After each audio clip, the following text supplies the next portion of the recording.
साथियों good afternoon. और ये इन्फॉर्मेशन ही नहीं है, आपके लिए बहुत कुछ इसमें देखने को मिलेगा और मैं आपको बताने वाला हूँ अपने तरफ से भी कुछ अपडेट।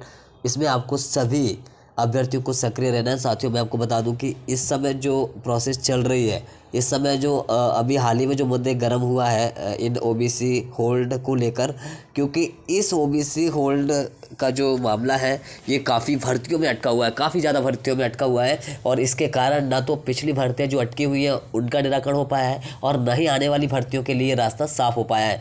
तो हमको ये देखना है कि इसमें हमको कितनी मेहनत करने की ज़रूरत है, कितना साथ देने की ज़रूरत है और आने वाले समय में हमें और क्या करना चाहिए। क्योंकि अगर हम इसमें पूरी तरीके से मेहनत करते हैं, इस मुद्दे को सुलझा लेते हैं, तो आने वाली भर्ती में सभी के लिए एक रास्ता खुल जाएगा और भर्ती प्रक्रियाओं में देरी नहीं होगी और माननीय हाईकोर्ट में इनके मैटर नहीं जाएंगे। और जो भर्ती पिछली कई भर्तियां एमपीपीएससी से लेकर एमपी पुलिस और शिक्षक भर्ती जितनी भी हैं उन सभी में सभी रास्ते खुल जाएंगे। और मैं सिर्फ ये नहीं कह रहा, ओबीसी को तो नुकसान सबसे ज़्यादा है ही। ओबीसी के साथ साथ अदर कैटेगरियों के अभ्यर्थियों को नुकसान इसीलिए है क्योंकि देखो जब प्रक्रिया आगे नहीं बढ़ेगी तो अदर कैटेगरी को भी कहाँ से उसकी प्रोसेस मिल पाएगी। नाम मात्र की चीज़ें हो जाएंगी, फिर बाद में तो सबकी अटकी ही जाएंगी ना। जैसे हम वर्ग 3 की देखते हैं तो वर्ग 3 का बिना किसी मैटर होने के बावजूद भी होल्ड किया गया और उसके बाद भी आज ना तो वेटिंग क्लियर हो पा रही है और ना ही ओबीसी के साथ ओबीसी के अभ्यर्थी प्रभावित है ही, अदर कैटेगरी के अभ्यर्थियों की भी वेटिंग जैसी प्रोसेस क्लियर नहीं हो पा रही है, उस प्रक्रिया को नहीं बढ़ाया जा रहा है। तो साथ ही बार हम इसमें देखते हैं माननीय हाईकोर्ट ने क्या कहा है और सरकार से क्या जवाब तलब हुआ है। हम इसमें देखते हैं तो हाईकोर्ट ने सरकार से कहा, माननीय हाईकोर्ट ने सरकार से कहा कि ऐसा कोई सर्कुलर जारी हुआ है तो वो पेश करें। ठीक है, ओबीसी के चलते भर्तियों में 13% पद होल्ड करने का आदेश हमने नहीं दिया, ये हाईकोर्ट का कहना है। माननीय हाईकोर्ट ने कहा है कि हमने 13% ओबीसी के पदों को होल्ड करने के लिए ऐसा कभी आदेश जारी नहीं किया। अगर ऐसा कहा है तो आप हमें दें, उसको पेश करें कि हमने कब ऐसा किया, आप उससे सर्कुलर हमको पेश करें। तो ओबीसी आरक्षण के विवाद के कारण राज्य सरकार भर्तियों में लगातार जो 13% पदों पर नियुक्तियां होल्ड कर रही है उनको लेकर हाई कोर्ट की जबलपुर बेंच ने महत्वपूर्ण टिप्पणी की है। हाई कोर्ट ने कहा है कि उसने भर्तियों में 13% पद होल्ड करने का कोई आदेश नहीं दिया है। हाई कोर्ट में ओबीसी के प्रकरणों की शुक्रवार को सुनवाई हुई। इस दौरान शिक्षक भर्ती और सब इंजीनियर से जुड़े मामले में याचिकाकर्ताओं ने कहा कि 13% पद हैं, जो 13% जो पद हैं होल्ड होने के कारण नियुक्ति नहीं हो रही है। बताया गया कि कोर्ट के अंतरिम आदेश के तहत ये पद होल्ड किए गए हैं। किसके? कोर्ट के अंतरिम आदेश के तहत होल्ड किए गए हैं। इस पर कोर्ट ने यह स्पष्ट किया है कि न्यायालय ने ऐसा कोई अंतरिम आदेश नहीं दिया है। तर्क दिया गया कि सामान्य प्रशासन विभाग द्वारा इस संबंध में परिपत्र जारी किया गया है। इस पर कोर्ट ने परिपत्र पेश करने के आदेश दिए। कोर्ट से यह भी कहा गया कि महाधिवक्ता के सुझाव के चलते यह व्यवस्था दी गई थी। देखो एक बहुत बड़ा पॉइंट बनने वाला है।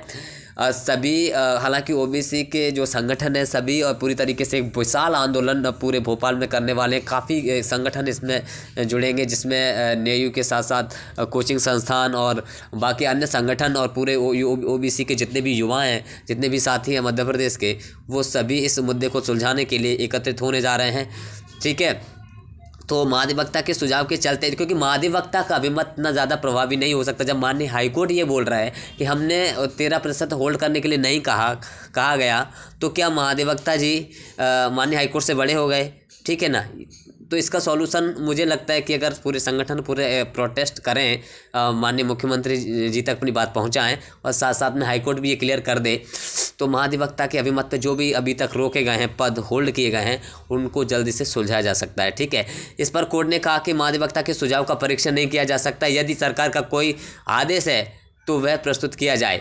देखो माननीय हाईकोर्ट ने भी कह दिया कि भैया उनके इस अभिमत का सुझाव का कोई परीक्षण नहीं किया जा सकता। सरकार ने कोई अगर ऐसा आदेश दिया है तो वो जरूर प्रस्तुत किया जाए। सामान्य प्रशासन विभाग की गाइडलाइन पर 13% होल्ड किए जा रहे हैं। किसके पे? तो जीएडी के पे।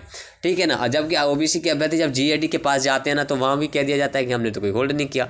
अब ये मामला सिर्फ ओबीसी अभ्यर्थियों को प्रभावित करने वाला है कि सिर्फ गुमराह करने वाला है, ये जीएडी विभाग बहुत दिनों से कर रहा है। ठीक है, अभी आरक्षण की सीमा 50% से अधिक, इसलिए पद होल्ड। ठीक है, मध्य प्रदेश में एससी को 16%, एसटी को 20%, ईडब्ल्यूएस को 10% है। बाद में ओबीसी आरक्षण 14 से बढ़ाकर 27% किया गया, तो आरक्षण की सीमा 73% हो गई। इस पर हाईकोर्ट ने बढ़ते हुए आरक्षण पर रोक लगा रखी है। ऐसे में जीएडी ने 87-13-13 का फॉर्मूला निकाला, यानी कुल पदों में से 87% को मुख्य भाग मानकर रिजल्ट घोषित कर नियुक्तियां की जा रही हैं। 27 फरवरी 2024 को पत्र प्रकाशित ये जो है, इसके तहत आप देख सकते हैं कि इस फॉर्मूले से अब तक 41 परीक्षा जो रिज़ल्ट हैं वो जारी हुए हैं। मतलब 87-13% के आधार पर 41 परीक्षाओं के जो रिज़ल्ट हैं वो जारी हुए हैं। तो ये मेन बात यही है, पॉइंट टू पॉइंट की अगर हम बात करें तो माननीय हाईकोर्ट ने ऐसा कभी कहा नहीं कि आप इनको होल्ड करें 13% ओबीसी के पदों को। जब माननीय हाईकोर्ट ने नहीं कहा तो फिर ये और सरकार भी ऐसा कुछ सुझाव पेश नहीं करवा पा रही है। लेकिन जब हम जाते हैं, जब ओबीसी अभ्यर्थी जाते हैं, पता करते हैं, तो भर्ती प्रक्रिया को यही बताया जाता है कि महाधिवक्ता के अभिमत पे रोका गया है। और ये रामेश्वर सर जो कि एडवोकेट्स हैं मध्य प्रदेश के ओबीसी वेलफेयर डिपार्टमेंट के, तो उन्होंने भी कई बार जिक्र किया है कि, और उन्होंने कई बार पत्र भी लिखा है माननीय मुख्यमंत्री जी को, तो महाधिवक्ता के को हटाया जाए अगर उन्होंने ऐसा शोषण किया है तो, है ना, कि अगर आप 13% आपके मत पर अगर होल्ड हो रहा है तो सरकार पर से ज़रूर विचार करना चाहिए। तो सबसे बड़ी बात है न्यायपालिका, तो माननीय हाईकोर्ट ने ये कह दिया है कि हमने ऐसा कभी नहीं कहा। अगर सरकार ने भी ऐसा कहा है तो वो सर्कुलर हमको पेश किया जाए। सिर्फ महाधिवक्ता के अभिमत पर नहीं रोका जा सकता। ठीक है, इसमें लिखा हुआ है महाधिवक्ता के सुझाव का परीक्षण नहीं किया जा सकता। यदि सरकार ने कोई आदेश है तो वह प्रस्तुत किया जाए। तो साथियों, इसमें बहुत कुछ गुंजाइश है। तो मैं एक बार सभी को एक बार और बोलना चाहूँगा, जितने भी 13% पद जो 2019 के बाद से एमपीपीएससी के जितने भी अभ्यर्थी हैं, पहले तो ये सभी वीडियो सभी ग्रुपों में जितने भी सबको शेयर कर देना और उनको इन्फॉर्मेशन पहुंचा देना, क्योंकि जो भी एमपीपीएससी के अभ्यर्थी हैं जो 13% होल्ड में हैं, है ना, ठीक है, और अदर जैसे पुलिस भर्ती है, अन्य जो भी भर्तियां हैं जैसे, है ना, जो भी ग्रुप 5 की जो भी भर्ती हो, फिर अन्य भर्तियां हो, शिक्षक भर्ती जितनी भी हो 2018, 2020, 2023 सभी ग्रुपों में शेयर कर देना और उनको अवगत करा देना। और जितने भी ओबीसी के संगठन हैं और जितने भी जैसे नेयू का भी संगठन है और कुछ वैसे कोचिंग संस्थान भी हैं और बाकी और भी ऐसे संस्थान हैं और बाकी बहुत भी ऐसे जो हैं ग्रुप हैं जो इस मुद्दे को सुलझाना चाहते हैं। और मध्य प्रदेश के सभी अभ्यर्थी जो इन मामलों में उलझ रहे हैं और अभी जो रास्ता पहले से ही रुका हुआ है इन भर्ती प्रक्रियाओं को 13% होल्ड को लेकर, और आने वाले समय में अगर ये रास्ता क्लियर करना है तो पूरी तरीके से सबको इसमें मेहनत करनी होगी, पूरी भागीदारी इसमें निभानी होगी और आने वाले समय में एक विशाल जो है बहुत बड़ा एक अपने हक और अधिकार के लिए और निराकरण के लिए, क्योंकि इसमें सिर्फ देखो निराकरण तो होना ही है, साथ में जो एक शोषण होता है ना, एक जो समय निकल रहा होता है, जैसे मान लीजिए 2019 से लेकर 2024 तक देखें तो 5 साल का समय, इसमें काफ़ी अभ्यर्थी ये ऐसे होंगे जो अगर इसी भर्ती प्रक्रिया में उलझे हुए हैं, अगर उलझी हुई प्रक्रिया में अगर सॉल्व हो जाते हैं तो उनकी जॉब लग जाएगी, अन्यथा वो ओवरेज हो जाएंगे और आने वाले समय में कभी अपना सपना पूरा नहीं कर पाएंगे। और 5 साल बीत जाना इस भर्ती प्रक्रिया में, जीवन के 5 साल अगर इस तरह ख़त्म हो रहे हैं ऐसे मतलब इस तरीके से टाइम ख़राब हो रहा है। 5 साल का समय बहुत कुछ होता है जिसमें बहुत कुछ आदमी अपनी लाइफ में बदलाव ला सकता है, लेकिन वो सब रुका हुआ है सिर्फ इस फॉर्मूले की वजह से। तो क्यों ना इस फॉर्मूले को ख़त्म किया जाए और 100% जो पदों पर भर्ती की जाए और जो न्याय है वो हो सके।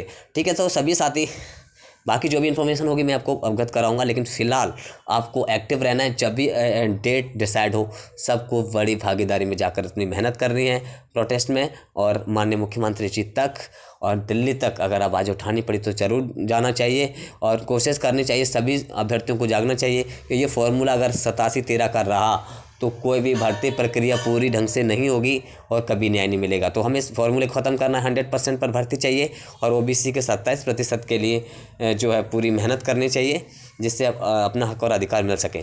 ठीक है साथियों, तो सभी को ज़रूर शेयर करें, ज़रूर शेयर करें, क्योंकि ये इन्फॉर्मेशन सिर्फ इन्फॉर्मेशन नहीं, आपको जगाने के लिए, एक प्रेरणा भरने के लिए आपके अंदर, आपको एक मोटिवेट करने के लिए एक वीडियोस भी है और जो आपको बहुत ज़्यादा प्रेरणा देता है साथियों। और आप मेरा एक एग्जांपल के तौर पे आप मुझे भी समझ सकते हैं, और बाकी ऐसे कई अभ्यर्थी हैं वर्ग 2018 की भर्ती में और 2023 की भर्ती में जो निरंतर प्रयासरत हैं और निरंतर प्रयास कर रहे हैं।